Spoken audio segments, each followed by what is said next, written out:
ವೀಕ್ಷಕರೇ, ಮಹಾಭಾರತದಲ್ಲಿ ಬಳಸಿದಂತಹ ಅರ್ಜುನನ ಗಾಂಡೀವ ಮತ್ತು ಕರ್ಣನ ವಿಜಯಧನುಸ್ಸು ಈ ಎರಡರಲ್ಲಿ ಯಾವುದು ತುಂಬಾ ಶಕ್ತಿಶಾಲಿ ಎಂಬುದು ನಿಮಗೆ ಗೊತ್ತಾ? ಅರ್ಜುನನ ಗಾಂಡೀವ ಸಾಕ್ಷಾತ್ ಬ್ರಹ್ಮನಿಂದ ತಯಾರಿಸಿದಂತಹ ಧನುಷಾಗಿದೆ. ನಂತರ ಬ್ರಹ್ಮನು ಪ್ರಜಾಪತಿಗೆ ಈ ಗಾಂಡೀವ ಧನುಸನ್ನ ನೀಡಿದನು. ಅದಾದ ನಂತರ ಸೋಮ, ವರುಣ, ಅಂತಿಮವಾಗಿ ಅಗ್ನಿದೇವರಿಂದ ಅರ್ಜುನನಿಗೆ ಇದನ್ನ ನೀಡಲಾಯಿತು.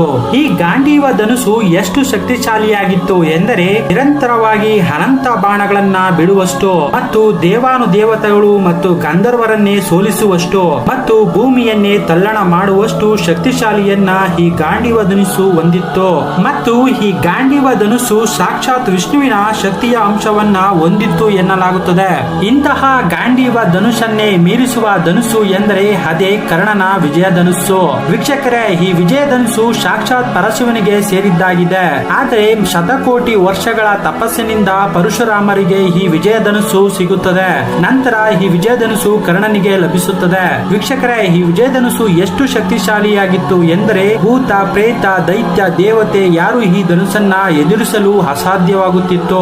ಯುದ್ಧದ ಸಮಯದಲ್ಲಿ ಗಾಳಿ ಗುಡುಗಿನ ಶಬ್ದವನ್ನೇ ಅನಂತ ಸಮಯದವರೆಗೆ ಹೊರಹೊಮ್ಮಿಸುವ ಶಕ್ತಿಯನ್ನ ಈ ಧನುಸ್ಸು ಹೊಂದಿತ್ತು ಮತ್ತು 3 ಲೋಕಗಳನ್ನೇ ತಲ್ಲಣ ಮಾಡುವಷ್ಟು ಶಕ್ತಿಯನ್ನ ಈ ವಿಜಯ ಧನುಸ್ಸು ಹೊಂದಿತ್ತು ಎನ್ನಲಾಗುತ್ತದೆ.